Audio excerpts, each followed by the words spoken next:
இப்போ ஒருத்தன் ஒரு கேம் ஆடுறான், let it be Vikram or let it be Kani or let it be Sabari, whoever it may be. நான் இல்லனா வேற யார் பேர்டா சொல்லுடானா, நான் இல்லனா வேற யார் பேர் சொல்லுன்னு சொல்லும் பொழுது பார்வதி பேர்ல சொல்ல அது தப்பு கிடையாது. ஆனா நான் இல்லனா இன்னொருத்தன் பேரை சொல்ற அளவுக்கு ஒருத்தன் மண்டைய பிரெயின் வாஷ் பண்ணி வச்சு அந்த ஒரு கேமை நகர்த்திட்டு போறான். அதுவே இவங்களுக்கு புரியல. ஏதாவது ஒரு தடவையாவது விஜய் சேதுபதி சாருக்கு யாராச்சும் கிளாஸ் எடுத்து, விஜய் சேதுபதி சார் உட்காருங்க, இதான் மானிட்டர், இந்த மானிட்டர்ல பாருங்க, நீங்க போன சீசன்ல பண்ண அதே தப்ப இந்த சீசன்ல பண்ணக்கூடாது. போன சீசன்ல முத்துக்குமரன்ற ஒரு திறமையான பிளேயரை மஞ்சிரி ஏன் தாக்கல, தீபக் ஏன் தாக்கல, ஜாக்லின் தொடர்ந்து தாக்கிட்டு இருந்தாங்க, சௌந்தர்யா தொடர்ந்து தாக்கிட்டு இருந்தாங்க. ஆனா ஒரு குறிப்பிட்ட பிளேயர்ஸ் முத்துக்குமரன் பாயல பாயவே இல்ல.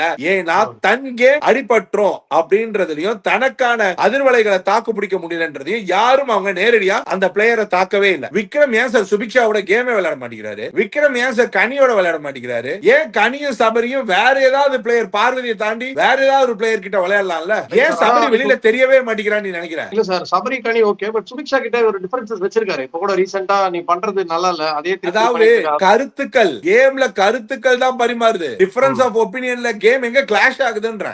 உன்னால அவ்வளவு ஒரு டைட்டாக்கு வியனாக்கு குத்து, உன்னால ஒரு செகண்ட்ல நீ தேடி தேடி மன்னிப்பு கேட்டப்பா அந்த பொண்ணு கிட்ட. நீ மன்னிப்பு கேட்டே ஆகணும், உலகத்திலேயே மன்னிப்பை கேட்டே ஆகணும். ஏன்னா என்னுடைய பர்சனல் ஈகோ எனக்கு சாட்டிஸ்ஃபை ஆகணும் அப்படின்றதுக்காக ஒரு பொண்ணை விரட்டி போய் கேட்ட. அந்த பொண்ணு தப்பே பண்ணதாவே இருக்கட்டும், தான் பண்ணுச்சு, இதுல என்ன டவுட்? ஆனா நீ என்ன போய் கேட்ட தெரியுமா? நீ ஒரு கார்டு செட் பண்ணி நான் உன்னை எப்படி பார்த்தேன், நீ என்ன எப்படி பண்ற அப்படின்னு சொல்லி காத்துனா அந்த பொண்ணு பண்ண வேலைக்கு நீ டாருன்னு கிழிச்ச எல்லாம் கரெக்ட் தான். ஆனா நீ டாருன்னு கிழிக்கிற வரைக்கும் தானே கண்டென்ட். நீ என்கிட்ட மன்னிப்பு கேட்டு அது நல்லது அப்படின்னு சொல்றதோடைய அர்த்தம் புரியலையே. இது வேற மாதிரியான பாலிஷ்டு த்ரெட்டன். நான்லாம் உன்னை என் லிஸ்ட்லயே வைக்கல, அனாவசியமா என் லிஸ்ட்ல நீயா மாட்டிக்காத, மாட்டினா உன்னை செஞ்சு விட்டுருவேன் அப்படின்ற மாதிரி இருக்குது.